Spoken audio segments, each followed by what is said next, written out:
Tes cek.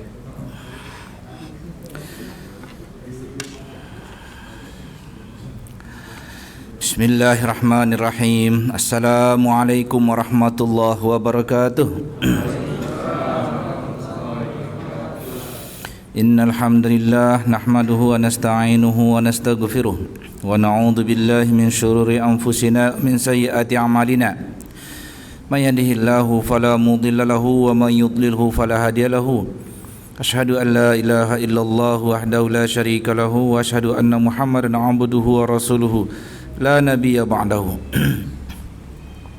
Allahumma salli wa sallim wa barik ala nabiyyina Muhammadin wa ala alihi wa sahbihi wa walahu amma ba'd. Jamaah salat maghrib sekalian, insyaallah beberapa saat menjelang salat Isya ini kita sama-sama memanfaatkan waktu ini dengan niat pertama kita beriktikaf di masjid ini, berada di masjid untuk maksud mendekatkan diri kepada Allah. Kedua, kita berharap masuk dalam apa yang diberitakan dalam hadis, man salaka tariqan yaltamisu fi ilman sahalallahu lahu tariqan ilal jannah. Siapa yang menjalani proses menuntut ilmu, maka akan Allah mudahkan baginya jalan ke surga. Harapan kita lagi, semua kita masuk dalam apa yang diberitakan dalam hadis, may yuridillahu bi khairan yufaqihu fid din. Allah kehendaki orang itu jadi baik, maka Allah bikin dia paham agama ini.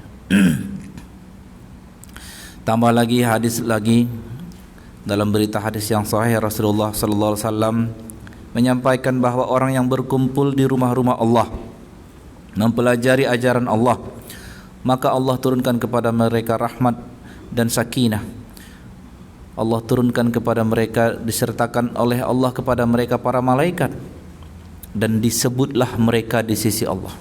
Jadi berita-berita itu semua dari Nabi Muhammad sallallahu alaihi wasallam, dan kita percaya atas berita itu.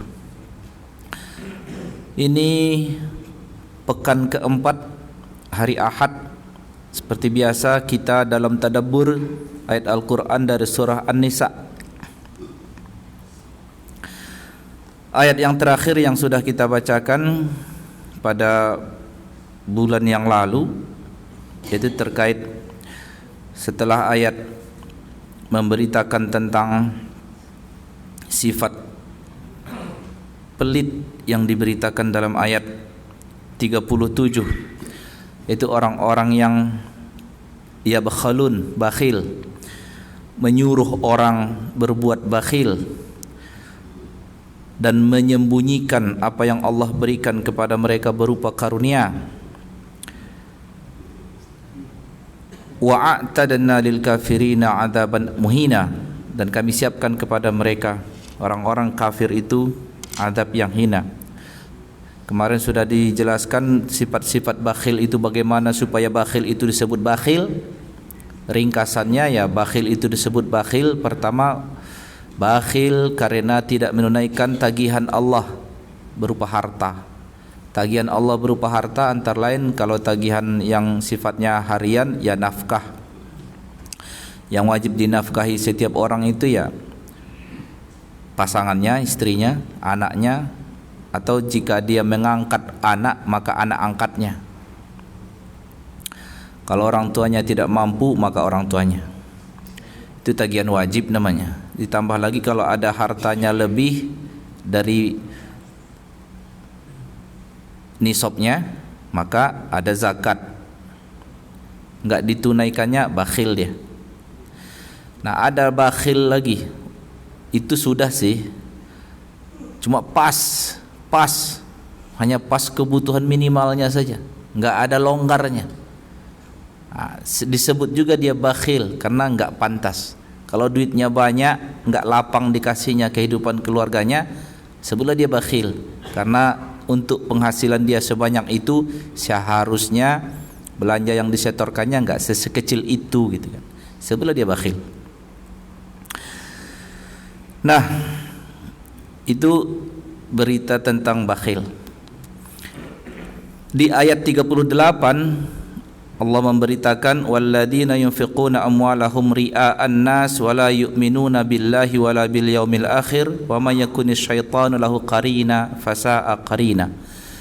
ayat 38 dari surat An-Nisa ini, ada orang bertanya, oke, kalau kayak gitu saya nggak bakhil, saya ringan memberi, cuma masalahnya apakah langsung terpuji orang yang rajin memberi?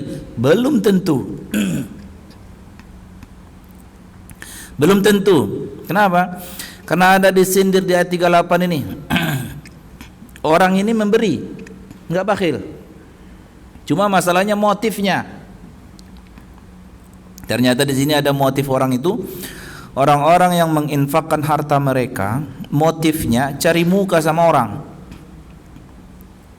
Ria'an nas. Ri'a itu dari kata ru'yah. Ru'yah itu melihat, ro'a.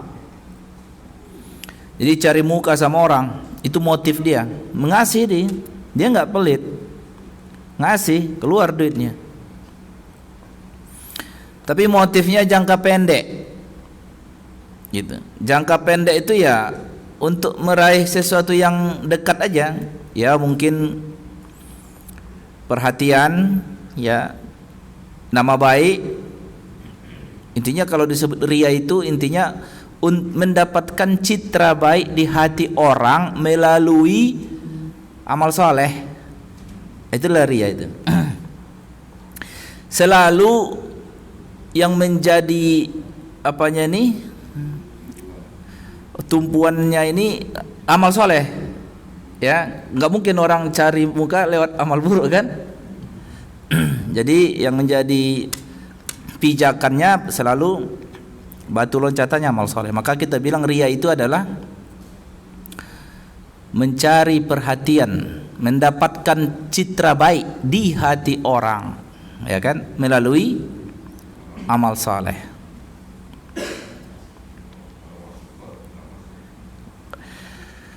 Kalau seandainya nih kan amal yang normal-normal aja, ya kan, nggak ada.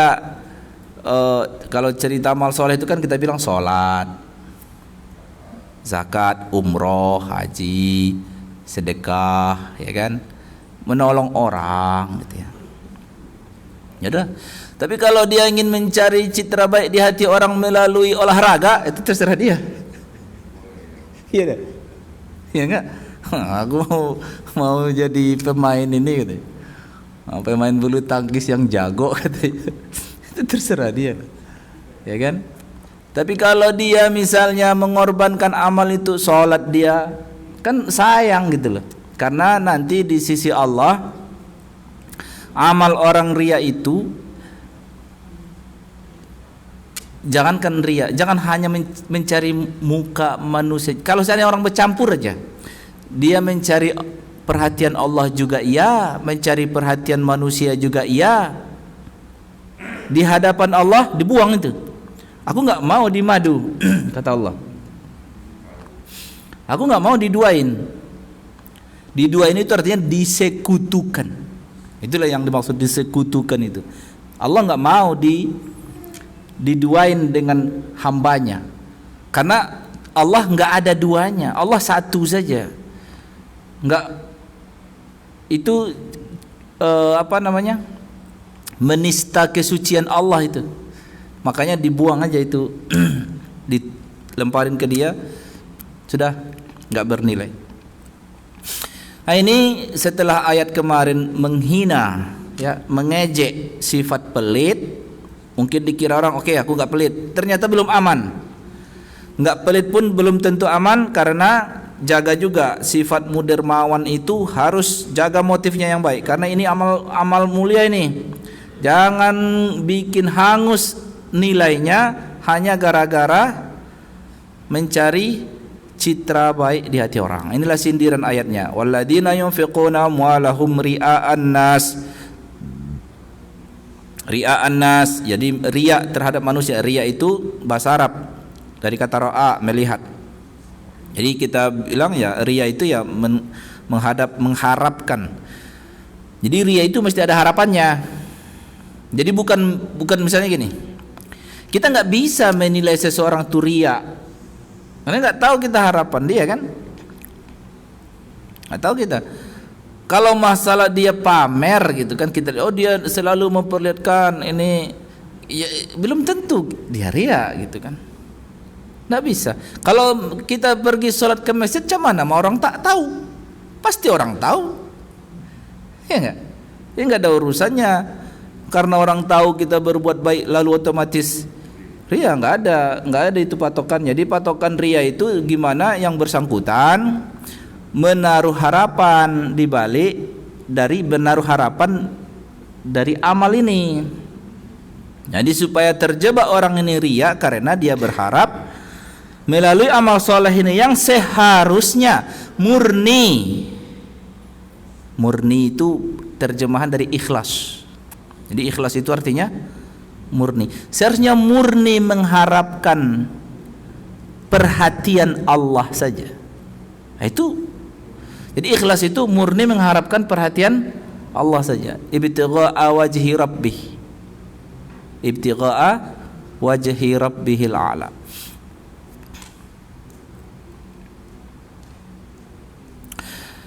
Itu baru disebut ikhlas. Nah, lawannya riya.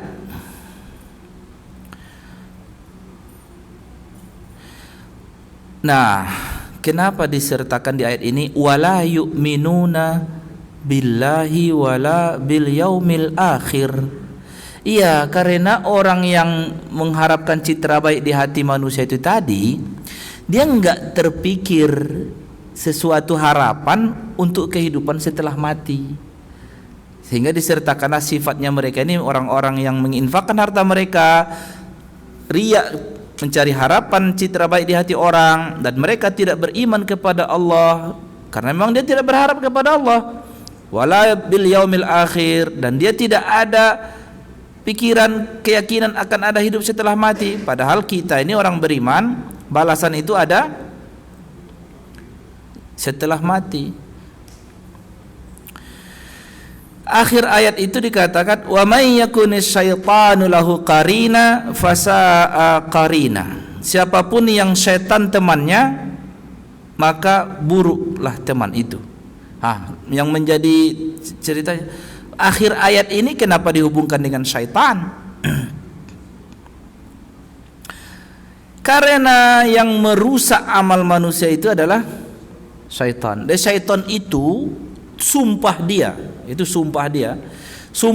di hadapan Allah setelah dia dikutuk oleh Tuhan. Apalah sumpah dia? Akan aku alihkan harapan hambamu. Itulah sumpah dia. Jadi orang-orang yang berpaling harapannya kepada selain Allah, berarti goal, target iblis tercapai.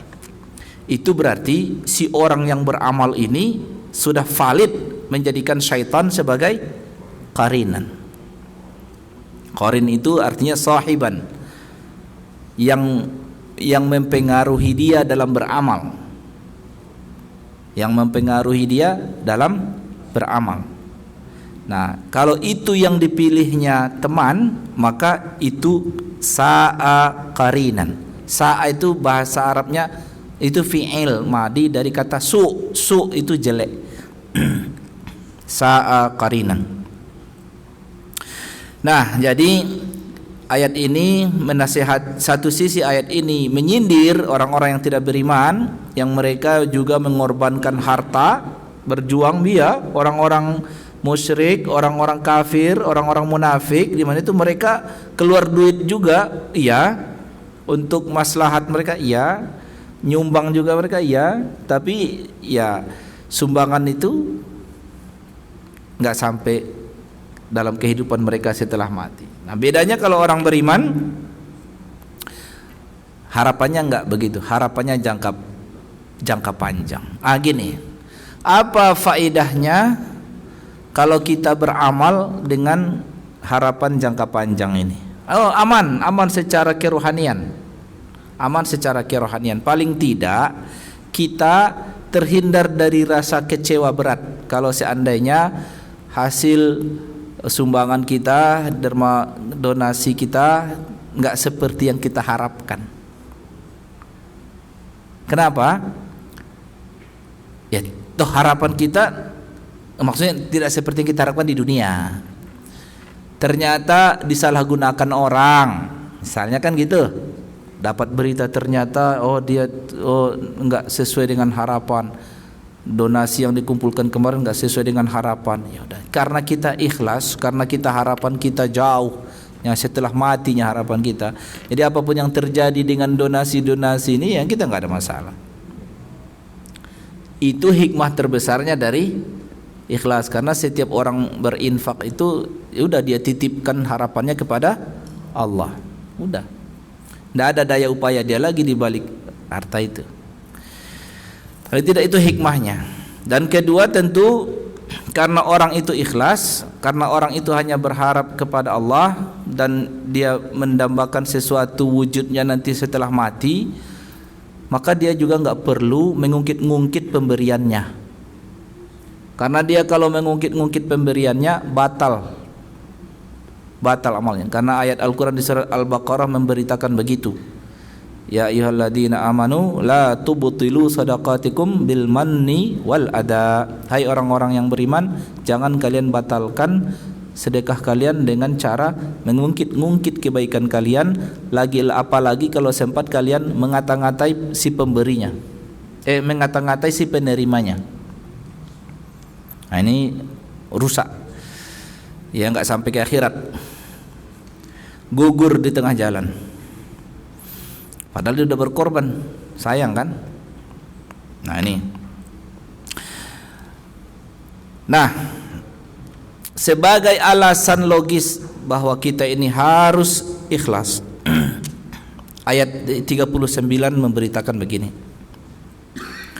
wa madza 'alaihim law amanu billahi wal yaumil akhir wa anfaqu mimma razaqahumullah wa kana Allahu bihim 'alima. Inna Allaha la yadhlimu mithqala dzarrah wa in taku hasanatan yudha'ifha wa yu'ti min ladunhu ajran 'azima. Ini kalau seandainya ada orang berpikir, kenapa saya harus ikhlas? Jadi ayat ini menjawab madza 'alaihim. Madza 'alaihim itu kalau dimaknai secara harfiahnya, apakah atas mereka? Tapi itu bahasa harfiahnya. Dalam bahasa Arab itu ada ciri khas. Kata ala itu ada konotasinya untuk sesuatu yang diderita. Kata ala, dalam yang belajar bahasa Arab ini, ada santri-santri ini yang di sini perhatikan kalau aspek bahasanya. Dalam bahasa Al-Quran ada kata namanya huruf jar. Huruf jar itu ada berapa itu? Ya, yang belajar, kalian belajar bahasa Arab nggak? Belajar bahasa Arab pakai kitab apa? Durusul Lughah. Bagus. Ya, sepekan berapa kali? Sekali. Tapi belajar kan? Ya. Nih bentuk pengamalan bahasa Arab kalian. Di dalam bahasa Arab itu ada ciri khas. Ala untuk sesuatu yang menimpa, ditimpakan, sedangkan li sesuatu yang sifatnya hak. Jadi kalau dalam konteks bahasa Arab itu kadang singkat sekali narasinya. Kalau seandainya bahasa Arabnya madza lahum dan madza alaihim, beda maknanya. Kalau madza lahum, apakah kebaikan untuk mereka? Kalau madza alaihim, apakah keburukan untuk mereka? Jadi narasi ayat ini pakai ala, madza alaihim. Makanya kalau di tafsir Jalalain dibaca ayyudarar alaihim fi dzalik. Jadi kalau bahasa kita, apa ruginya? Madza alaihim, apa ruginya? Lau amanu billahi wal yaumil akhir. Andai mereka yang berinfak tadi, yang berderma dan berdonasi tadi itu jangan mengharapkan perhatian orang, tapi mengharapkan perhatian Allah saja. Emang apa ruginya gitu? Apa ruginya atas mereka? Mereka seandainya beriman kepada Allah pada hari akhir, dan mereka infakkan harta yang Allah beri rezeki itu kepada, kan harta yang kita perol ini kan Allah ngasih juga. Udah baik kali Allah itu. Dikasihnya kita rezeki lebih dari cukup. Allah yang ngasih, Allah yang memudahkan kita untuk mendapatkannya. Karena keadaan ini Allah atur sedemikian rupa, jadi kita mudah untuk mendapatkannya. Disebut Allah lah itu milik kita. Disebutnya aja sebenarnya. Aslinya sih milik dia. Lalu ditagihnya untuk dikasih lagi.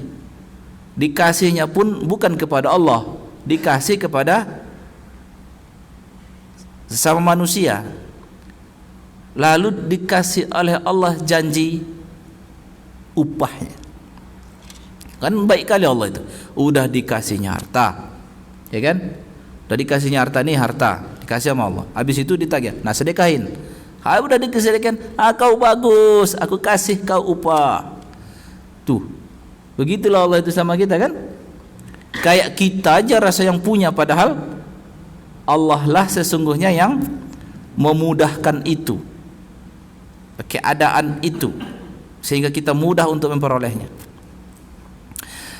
Nah, ayat ini menjadi alasan logis bahwa yang berakal sehat pasti memilih ikhlas. Karena kalau dia tidak ikhlas, ruginya banyak. Ruginya banyak. Pertama, kalau seandainya yang diharapkan nggak sesuai dengan harapannya, kecewa dia. Udah? Nah, sekarang saya asumsikan kalau saya ikhlas, saya berderma, saya berdonasi, saya titipkan harapan kepada Allah. Diumumkan orang saya berdonasi, tahu orang saya berdonasi, tahu orang saya dermawan. Baik nggak nama saya? Baik nama saya. Salah nggak saya? Dosa nggak saya kalau nama saya baik gara-gara saya dermawan? Enggak. Itu bonus aja. Itu nggak diharapkan sih sebenarnya. Nggak diharapkan. Itu otomatis saja sunnatullah itu. Kalau orang dermawan pasti disayangi orang, dihormati orang, aib-aibnya pun akan dijaga orang. Orang dermawan itu gitu.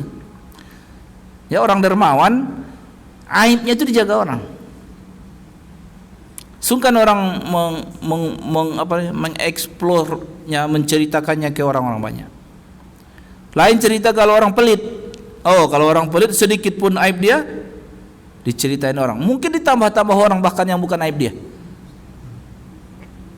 Itu resiko karena dia orang pelit. Kalau orang dermawan enggak, kan terjaga nama baiknya. Itu bonus di dunia sih sebenarnya.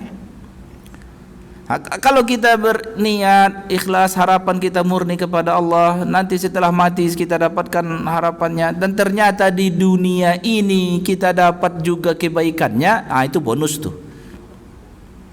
Ya, bonus itu. Jangan kita berpikir itu balasan sedekah kita ya. Terlalu kecil kalau itu harapan kita. Terlalu kecil lah. Kita bersedekah lalu nanti lancar urusan, nambah lagi rezeki, ya kan? Sehat pula, terhindar dari penyakit. Betul. Tapi kita nggak berpikir itu pahala yang dalam konteks itulah harapan kita. Enggak, yang kita harapkan yang paling besar itu adalah nanti setelah mati.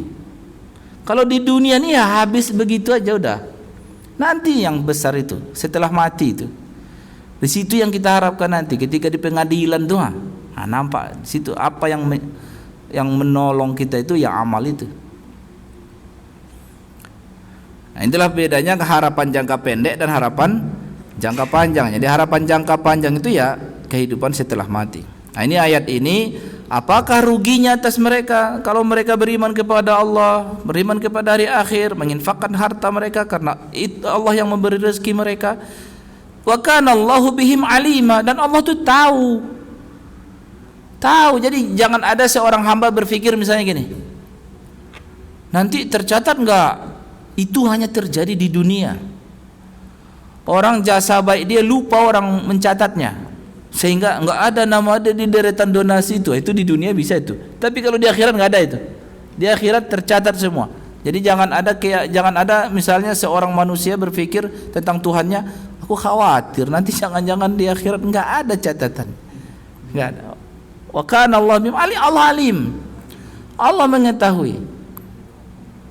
Dan ini sering sifat alim Allah itu sering disertakan dalam ayat sedekah.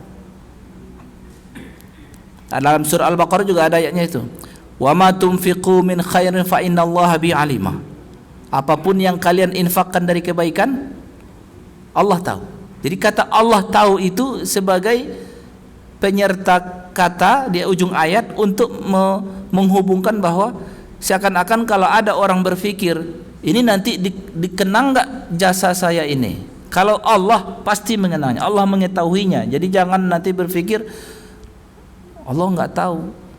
Nah itu berarti dia salah mengenal Tuhan. Jangan-jangan bukan Tuhan yang sesungguhnya itu yang dia sembah. Kalau Tuhan yang sesungguhnya itu dia harus berpikir Allah Maha tahu gitu. Jadi nggak ada keraguan dia. Jadi yang ayat itu tadi, karena Allah tahu fayujazihim bima amilu. Karena Allah tahu, Allah akan membalas sesuai dengan amalan mereka. Nah, inilah sifat alimnya Allah yang sering kita dapatkan di akhir ayat Shadaqah. Kalau nggak salah ada ayatnya lagi, masalul ladina yunfiquna amwalahum fi sabilillah kama salihabatin fi itu akhirnya apa ya? Pokoknya kalau ayat-ayat sedekah sering menyertakan sifat Allah yang alim ini. Kalian nih yang santri-santri ini, kalian perhatikan nanti kalau setiap tilawah, kalau ayat-ayatnya tentang sedekah, perhatikan ujung-ujung ayatnya. Biasanya ujung-ujung ayat itu ada konot, ada hubungannya dengan konteks cerita ayat yang sedang dari awal ayat tuh, hubungan awal ayat, tengah ayat dengan ujung ayat itu ada korelasinya. Nah, sering sekali di ujung-ujung ayat itu disertakan sifat-sifat Allah misalnya. Kenapa sifat Allah ini disertakan, bukan sifat Allah yang lain misalnya? Itu ada korelasinya. Istilahnya kalau dalam ulumul Quran munasabah. Jadi kalau kita ikuti ayat ini demi ayat tadi kan gini. Jadi seakan-akan ini berdialog dengan kita si pembaca. Makanya gunanya kalau kita tilawah Al-Quran itu kan dalam sebuah hadis dikatakan mentilawah Al-Quran itu dengan mentadaburinya. Mentadaburinya itu berarti ya ada sebagian riwayat hadis mengatakan kami di masa Rasulullah kami tidak lebih dari 4 ayat kata dia. Berarti kalau enggak lebih dari 4 lumayan juga mereka mentadaburinya setiap ayat itu. Karena ini bukan kalam manusia, ini kalamullah yang enggak akan pernah berhenti dibahas sampai hari kiamat. Jadi urutan yang menjadi daya penasaran orang-orang yang mentadabburi ayat Al-Quran bukan hanya sekedar makna perkatanya atau rahasia-rahasia di makna, tapi hubungan ayat demi ayat. Ya, kayak tadi kan dari sindiran kepada orang bakhil, ya ancaman bagi orang bakhil. Lalu mungkin orang yang bakhil itu berpikir aku mau berubah, aku mau jadi dermawan. Oh jangan dulu kamu senang, kamu jadi dermawan saja nggak cukup. Jadi dermawan harus tidak boleh riya. Nah kalau orang-orang masih merasa berpikir kenapa harus karena Allah? Ya emang apa ruginya kalau kamu beramal karena Allah? Itu dijawab di ayat 39 bahwa beramal ikhlas itu kuat sekali dudukan amalnya, nggak ada ruginya gitu, nggak ada ruginya. Nah sebagai jawaban keraguan orang juga nih, seandainya ada orang berpikir detil nggak nanti amal, kalau sedekahku kecil sedikit dinilai enggak? Karena kalau di tengah manusia 1 rupiah 2 rupiah enggak dianggap misalnya kan. Kalau di sisi Allah enggak usah khawatir. Ayat 40 menjawab, innallaha la yazlimu mithqala dzarratin wa in taku hasanatan yudha'ifha wa yu'ti min ladunhu ajran 'azima. Karena kelakuan manusia biasanya kalau kecil nggak dihargainya, besar baru diangkatnya. Kalau cuma kecilnya ya nggak usah cerita, nggak usah lah, gitu kan. Kadang juga orang yang bersedekah malu, nggak usah dicatat lah kalau cuma segitu, gitu kan. Tapi di sisi Allah nanti begitu nggak ada yang diabaikan. Ayat ini menjawab, Innallah, sesungguhnya Allah la yazlimu, tidak menzalimi.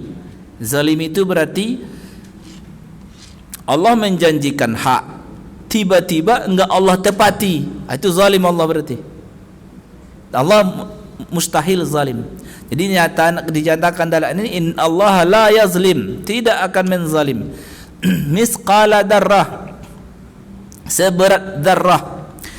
Darrah ini sebutan dalam bahasa Arab untuk benda kecil. Bisa dia seperti semut atau bisa sebiji debu. Ya, kalau bahasa kita di Indonesia, seujung kuku, seujung rambut. Apalagi ungkapan kita itu, ya itu yang sering kita seujung kuku, seujung rambut. Kalau bahasa Arab ya darah, ya darah itu bisa benda kecil lah. Kalau dalam tafsir diuraikan, ada kadang menyebutnya debu, ada yang mengatakan darah itu biji biji sawi, karena ada biji sawi masih kelihatan, ya kan? Gitu. Intinya apalah benda terkecil dalam pikiran manusia yang seandainya mungkin kalau kita bilang sebesar virus, atau 1 nano, kalau sekarang kan ada istilah nano, 0, sekian nano gitu kan, misalnya gitu. Nah, kalau mungkin bahasanya sekarang, Allah tidak akan menzolim seorang hamba sebesar atom. Atom itu ada lagi yang lebih kecil dari atom, nano kan, ya itunya. Itu bahasa majaz aja, artinya bahwa sama sekali sekecil pun Allah tidak akan menzalimi. Yang tadi di pikiran manusia yang berpikir kayaknya aku ini enggak dibalas nih, enggak, ada jawabannya. Innallaha la yazlimu misqala darrah. Allah tidak akan zalim. Zalim di situ artinya yang seharusnya hamba itu dapat balasan tiba-tiba enggak Allah kasih, enggak ada kayak gitu. Kalau kebaikan itu wa intaku hasanah, jika itu adalah hasanah itu ya kebaikan, justru yudha'ifha, digandain. Kalau kebaikan malah digandain. Inilah janji Allah nih. Kalau enggak Allah gandain, enggak bisa kita, enggak. Kalau enggak Allah gandain ya enggak bisa kita tinggal di surga. Iya. Gimana mau tinggal di surga? Kalau enggak Allah gandain enggak mungkin. Kalau 1 dibalas 1, kita enggak mungkin masuk surga. Gimana balasan itu? Berapalah kebaikan kita? Kita banyak tidur ya. Dihitung waktu kita dari bangun tidur ke tidur lagi, kayaknya banyak waktu kita di mana ya? Waktu di jalan macet habis, ya kan? Tidur, istirahat, rebahan, terus apa lagi? Bercanda-bercanda, ya kan? Habislah umur. Tiba-tiba kita mau masuk surga selamanya gitu kan? Kalau enggak karena Allah gandain enggak imbang. Jadi Allah gandain. Nah, Allah gandain tanpa limit. Tapi ya terserah Allah sih. Mau digandain berapa ya terserah Allah lah. Ada ayat yang digambarkan dalam surah Al-Baqarah itu. Mathalul ladina yunfiquna amwalahum fi sabilillahi kamathali habbatin ambatat sab'a sanabila fi kulli sumbulatin mi'atu habbah. Wallahu yudha'ifu liman yasha. Wallahu wasi'un alim. Ada sifat alim ada di situ.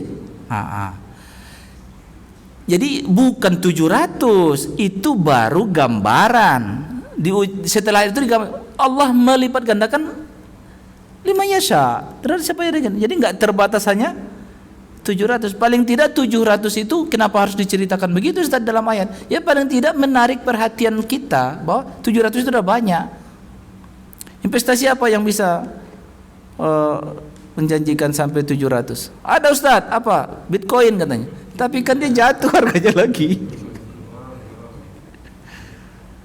Jatuh harganya lagi. Allah gak akan mengecewakan kita. Gitu. Dan tanpa batas juga bisa. Yudha'ifha. Ini juga begitu. Hadis juga mendukung data ayat ini kan? Hadis yang tentang minimal itu, hadis itu memberikan berita. Tidak ada ceritanya satu kebaikan satu dibanding satu, tidak ada. Adanya satu minimal 10 gitu. Kalau dosa,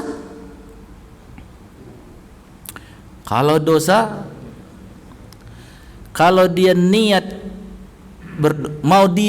dia udah berencana melakukan dosa, tiba-tiba dia berubah pikiran, dia tidak melakukannya, malah dapat pahala ya. Malah dapat pahala dia merencanakan, tiba-tiba dia berubah pikiran, enggak usah lah, malah dapat pahala dia. Satu, dia merencanakan dosa lalu melakukannya, real terjadi, maka dicatat satu saja, malah ada kata sajanya. Ini enggak di artinya supaya tidak ada pikiran kita ini satunya masih berganda enggak, satu saja. Itu menggambarkan kasih sayang Allah kepada hambanya. Jadi janganlah ada hamba ini salah pikir tentang Allah Subhanahu wa taala. Itulah. Kalau dia kebaikan ya dhaifa wa yu'ti min ladunhu. Ini nih, wa yu'ti min ladunhu ajran azima.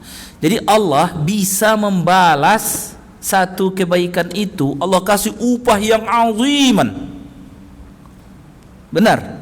Dan fakta sejarahnya ada. Ingat perempuan yang ngasih itu, ingat kan? Diberitakan Rasulullah itu terjadi di umat terdahulu. Di umat terdahulu. Di sisi Allah diumumkan di alam gaib itu orang masuk surga. Cuma karena itu ini ayatnya juga mendukung. Allah dengan itu Allah berikan dari sisinya. Kalau min ladunhu begitu narasinya, ladun, ingat ladun itu. Kata ladun itu secara harfiah artinya di sisi. Tapi ada dua bahasa Arab itu di sisi itu, ada inda, ada ladun. Kalau kalian belajar bahasa Arab itu bedakan. Ada inda, min indillah artinya dari sisi Allah. Ini min ladun. Ladun juga artinya sisi. Min indika dari sisimu, min ladunka dari sisimu. Nah, kata ladun ini memberi makna ya, ini murni prerogatif Allah. Gitu. Ladun ini. Jadi enggak ada hak gugat demo pun kita nanti seluruh hamba demo enggak ada akan mempengaruhi keputusan Allah. Ini min ladunhu, dari sisi Allah semata, enggak ada pengaruh apapun. Akan Allah kasih ajaran azimah. Ingat, satu hasanah pun. Karena hasanah ini, teks hasanah itu teks pakai tamar butoh. Teks pakai tamar butoh bukan berarti muannas dalam konteks ini perempuan. Ini hasanah di sini. Ini ada ciri khas bahasa Arab itu. Kalau bahasa Arab itu pohon, kita bilang asyajar. Asyajar itu pohon, jenis pohon apapun. Kalau saya sebut asyajar berarti pohon ya, bisa pohon itu, bisa pohon itu, bisa pohon itu, asyajar.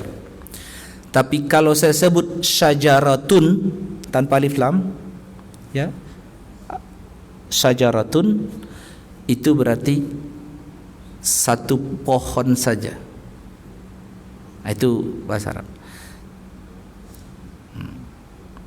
Hasanatun juga begitu, satu kebaikan saja. Jadi tamar butoh ini gunanya buat apa? Satu, bisa bermakna untuk adat bilangan satu, atau dia memberikan kesan mubalaghah. Istilah mubalaghah itu banget. Jadi Jadi kata hasanah itu sama kayak di doa kita kan, Rabbana atina fid dunya hasanah wa fil akhirati hasanah. Jadi hasanah itu bisa memberi, kata tamar butohnya di situ memberikan makna mubalaghah. Mubalaghah itu artinya sangat. Ada ciri khas bahasa Arab begitu. Sama seperti idza waqa'atil waqi'ah. Ada tamar butohnya al-waqi'ah. Apa maknanya? Kenapa pakai tamar butoh? Karena memberikan makna mubalaghah. Jadi tamar butoh itu memberikan makna mubalaghah. Waqi'ah itu artinya apa? Kejadian, bukan kiamat. Artinya kejadian. Jadi kalau kiamah berarti kejadian luar biasa. Jadi ada makna dahsyatnya dengan kehadiran tamar butoh itu. Itu salah satu materi bahasa Arabnya begitu. Jadi pelajaran dari ayat 40 ini tadi apa?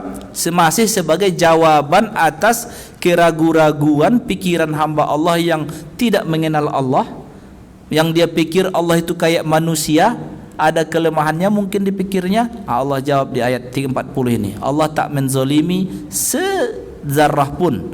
Kalau kebaikan itu satu dilakukannya, maka ya.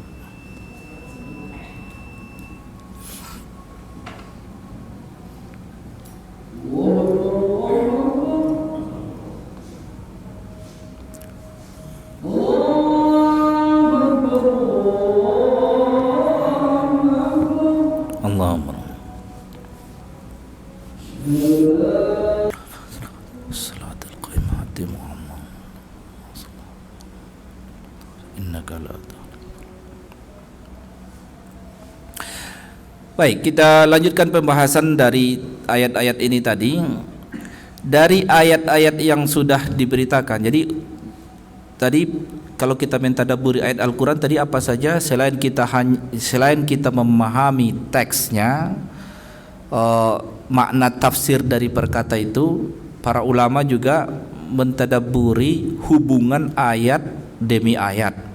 Sebenarnya boleh kan hubungan surah dengan surah satu, kemudian hubungan ayat ke ayat, kemudian apa lagi, hubungan kalimat di dalam ayat dengan, jadi satu ayat itu bisa lebih dari satu kalimat. Jadi hubungan kalimat di dalam ayat itu gitu. Nah, kalau kitab-kitab yang sering dijadikan rujukan untuk itu, ada kitab yang disusun oleh Imam Jalaluddin As-Suyuti terkait dalam munasabat al-ay dalam Al-Quran. Nah, sekarang kalau kita ikutin dialog ayat ini ya, sangat teratur sebenarnya. Kita awali tadi sindiran pelit, dihina. Lalu mungkin orang berpikir, oh kalau kayak gitu aku jangan pelit, aku dermawan. Dermawan pun hati-hati, belum tentu juga selamat. Kalau kamu dermawan tapi ria, coret, gak jadi. Wah berat banget dong beramal, tapi kan faktanya manusia pasti ada harapannya gini-gini. Iya, emang apa ruginya kalau kamu berharap kepada Allah? Itulah tadi dijawab di ayat 39. Kamu gak ada ruginya, berharap kepada Allah itu gak ada ruginya. Justru berharap kepada manusia banyak ruginya. Kamu kan kecewa, tapi berharap kepada Allah kamu gak ada ruginya. Ya tapi nanti kalau manusia kan suka melupakan kebaikan kita. Kalau sama Allah nggak akan terjadi itu. Gitu. Dijawab di ayat 40. Jadi narasi-narasi ayat itu saling berhubungan. Ditambah lagi di dalam ayat 40 itu tadi bukan hanya kamu bukan hanya dicatat, hanya sekedar dicatat, lalu kamu hanya depositmu ada kan, bukan hanya cuma deposit kau dapat, digandakan. Itu pula, itu pasti disenangi oleh selera manusia enggak? Pasti disenangi oleh selera manusia. Jadi kadang janji-janji Allah yang ada di dalam Al-Quran itu melayani selera kita. Betul. melayani selera kita. Karena kita dititipin hawa nafsu, jadi kita punya selera yang enak-enak, betul. Melayani selera kita. Sama kalau Allah menceritakan surga. Ya, baca surat Al-Waqiah. Diceritakan nanti di sana ada wahurun ain, cewek-cewek yang cakep, ya kan? Urban atsroba, ya kan? Ya. Wasururin marfu'ah, wa akwabi mawdu'ah, wa nafariku masfufah. Itu semua cerita-cerita. Kalau kita bayangin, wah ini hidangan dan pesta yang ini nih. Belum lagi wa kawaibu atraba. Kawaibu atraba itu perempuan-perempuan yang dadanya montok.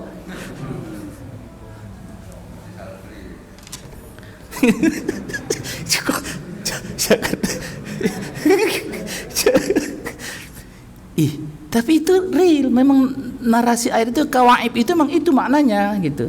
Itu bukan kata-kata yang apa namanya? Porno. Itu udah majaz, itu majaz. Majaz gitu. Karena kawaib itu huruf akarnya kaf, ain, ba. Kalau kalian belajar bahasa Arab, kalian biasakan mengakari kata ya. Nanti kalian cari di kamus kalau huruf akarnya ka, ain, ba, apa aja hubungannya? Kalian baca. Pasti di kamus kaf, ain, ba itu ada Ka'bah. Sudah? Ada ini mata kaki ini ilal Ka'bain ya.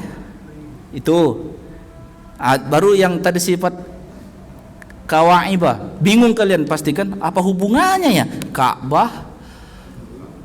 Terus ini Ka'bain ini, terus kawaib. Arab akarnya sama tapi kok ya ada hubungannya gitu. Kalau membayangkan Ka'bah, jangan bayangkan Ka'bah sekarang, pasti Ka'bah yang zaman Nabi Ibrahim supaya hubungannya ada gitu. Itu bahasa. Jadi sering di Al-Quran itu menceritakan yang kita inginkan. Iya, karena kita punya hawa tadi, supaya kita semangat beramal. Jadi nggak salah kalau kita beramal mengharapkan pahala yang Allah janjikan, gitu. Itu narasi-narasi Al-Quran. Jadi nanti ada lagi ayat berikutnya, nanti akan kita baca pada pengajian berikutnya. Ayat 41 ini sudah cerita pengadilan. Kan udah cerita di akhirat tadi kan. Apa yang kalian khawatirkan nanti di pengadilan, apa yang menyenangkan kalian kalau sudah pengadilan, siapa saja yang hadir di pengadilan itu, apa itu nanti akan kita bahas di ayat 41 dan seterusnya. Nah, mudah-mudahan uraian-uraian ayat ini menjadi menambah kecintaan kita kepada taklim, kepada kekaguman kita kepada Al-Quran, dan kita harapkan juga kepada Allah balasan-balasan yang dijanjikan oleh Nabi Muhammad sallallahu alaihi wasallam. Sampai di sini kita sudahi dengan kafaratul majlis. Subhanakallahumma bihamdika asyhadu an la ilaha illa anta astaghfiruka wa atubu ilaik. Assalamualaikum warahmatullahi wabarakatuh.